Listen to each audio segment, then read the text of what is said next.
Then with the 1-inch wrench, break the fuel filter body nut loose. Once again, after a couple of turns with the wrench, you should be able to turn it the rest of the way out by hand. Inside the filter body, you will notice the old fuel filter, and inside the carburetor will be a spring that is used to hold the filter in place once installed. Be sure not to disturb or lose this spring during the removal. Unlike other styles of filters, insert-type fuel filters are not marked with a fuel flow direction arrow. Although, when you remove it from the filter body, you will notice that one end of the filter has a hole in it, and the other end is closed. Make sure the new filter is positioned in the same direction as the old one, with the hole pointing towards the fuel pump or inlet end of the body nut. If the threads of the carburetor or fuel filter body are damaged, replacements with self-tapping threads are available at your nearby Champion Auto Store location. Next, make sure the spring is in position in the carburetor, and begin threading the body nut and new filter into the threads of the carburetor. Always start it in the threads by hand to prevent cross-threading. Then snug it up with the 1-inch wrench, but be careful not to over-tighten it and strip out the threads. It's pretty easy to do with a wrench this large. Next, reposition the fuel line into the filter body, once again, starting it by hand to prevent cross-threading. You may need to wiggle the line around slightly to get the threads started properly. The last step is to snug the line fitting up with the flare nut wrench while supporting the filter body nut with the 1-inch wrench.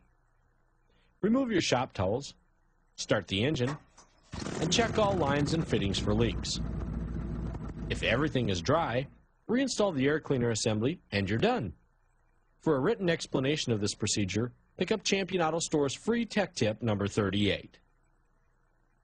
Now let's quickly review the steps covered for replacing an insert-type fuel filter on a carbureted vehicle. First, remove the air cleaner. Lay shop towels under where the fuel line meets the carburetor, and make sure you're wearing eye protection. Support the fuel filter body nut and loosen the fuel line fitting. Remove the line and position it out of the way. Loosen and remove the fuel filter body. Now remove the old filter and compare it with the new one to ensure the correct replacement. Install the new filter in the same direction as the old one, and reinstall the filter and filter body nut in the carburetor. Carefully tighten the filter body nut. Connect the fuel line by starting it in the threads by hand and tighten using the 2-wrench method. Start the engine and check all connections for leaks. Now, reinstall the air cleaner.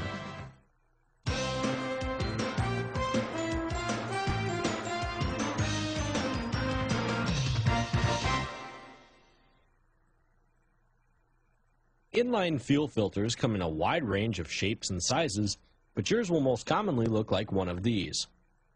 On carbureted vehicles, an inline fuel filter may look like this and only has to withstand fuel pressures that range from 5 to 10 pounds per square inch. Often, they are connected in the fuel line with a couple pieces of rubber hose.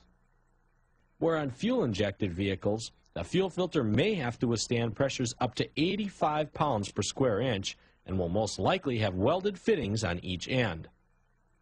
Although there are some fuel-injected vehicles that operate at lower pressures and still use a barb type of connection on the end. Whether you are replacing a fuel filter on a carbureted vehicle or a fuel-injected vehicle, the procedure is pretty much the same. However, we will demonstrate the fuel-injected type as there are a couple of additional steps involved. The tools you will need to replace an inline fuel filter may include a set of screwdrivers, a set of standard or metric flare nut wrenches, a hand vacuum pump, a jumper wire, a drain pan, some shop towels, a pair of safety glasses, a fuel line disconnect tool for some Ford vehicles, and of course some hand cleaner and shop towels for cleaning up afterwards. The first step whenever working on the fuel system of an injected vehicle is to relieve the residual pressure from within the system. There are several different methods for doing this. On many vehicles, you can simply disconnect the wires leading to the fuel pump near the fuel tank, or remove the fuse for the electric fuel pump, start the engine, and allow it to run until it dies. This will remove residual fuel pressure. Many Ford vehicles are equipped with an item called an inertia switch, which you can tap with the handle of a screwdriver to disarm the fuel pump. Once again, you must start the engine and allow it to run until it dies to relieve the pressure.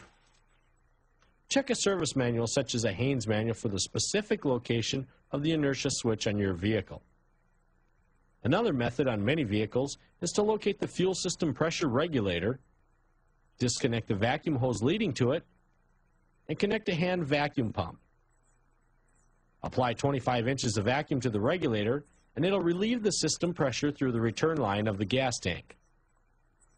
Certain other vehicles with BOSCH type fuel injection will require you to remove the gas cap, disconnect the electrical connector from an injector nozzle, ground one terminal of the nozzle with a jumper lead, and with another jumper lead, run battery power to the other terminal of the injector nozzle and touch it several times to relieve the system pressure. Do not, however, hold the positive lead onto the nozzle for more than 2 seconds at any time, as damage to the windings inside the nozzle could result. For details on these procedures, pick up a free take-home tech tip number 38 on fuel filter replacement at your nearby Champion Auto Store location. Many times an inline fuel filter will be located in the fuel line near the gas tank or somewhere alongside the frame of the vehicle. If you have to raise the vehicle to access the fuel filter, make sure to support it with jack stands while underneath it. If there is room available, place a drain pan under the filter to catch the excess fuel left inside of it. If there is not room for a drain pan, you can use a can or some shop towels to soak up the extra fuel. With a backup wrench and a flare nut wrench, break loose the fittings on the fuel line. Once again, make sure you are wearing eye protection during this entire procedure. With both ends of the lines disconnected, you can loosen or remove the bracket securing the filter to its mount. Then remove the filter and bracket. Many Ford vehicles have clips that have to be removed by hand or with a special tool to disconnect the lines from the filter. Consult the service manual before beginning this procedure on your vehicle. Match the old and new filters closely to be sure of correct replacement.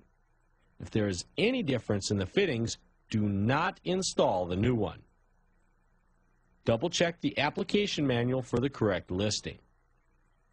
When installing the new filter, make sure to point the fuel flow direction arrow in the correct direction. Position the new filter and bracket assembly.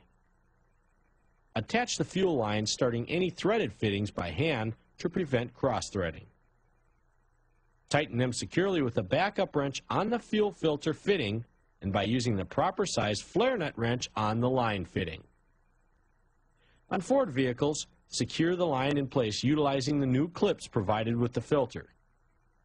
Lastly, rearm the fuel pump system by reinstalling the fuse, reconnecting the wires, or resetting the inertia switch. And don't forget to reinstall the gas cap if earlier removed. Turn the key to the run position and check for leaks. You need not start the vehicle at this time. Remove any rags or pour any extra fuel back into the gas tank. That's all it takes to replace an inline style of fuel filter. Now let's quickly recap how to install an inline fuel filter in a fuel-injected vehicle. The first step is to disarm the fuel pump and relieve the residual pressure from the fuel system. Then locate the filter. It's usually located near the fuel tank at the rear of the vehicle. Raise the vehicle and support it with jack stands. Place a pan under the filter location to catch any excess fuel trapped in the filter. Loosen and remove the fuel line connections. Next, remove the bracket and filter from the vehicle. Closely match the old and new filter to be sure of the correct replacement. Position the new filter in the proper direction for fuel flow and secure it or the bracket to the vehicle. Attach the fuel lines and secure them using any new pieces or clips supplied with the new filter. Rearm the fuel system and turn the ignition key to the run position to repressurize it. Now check completely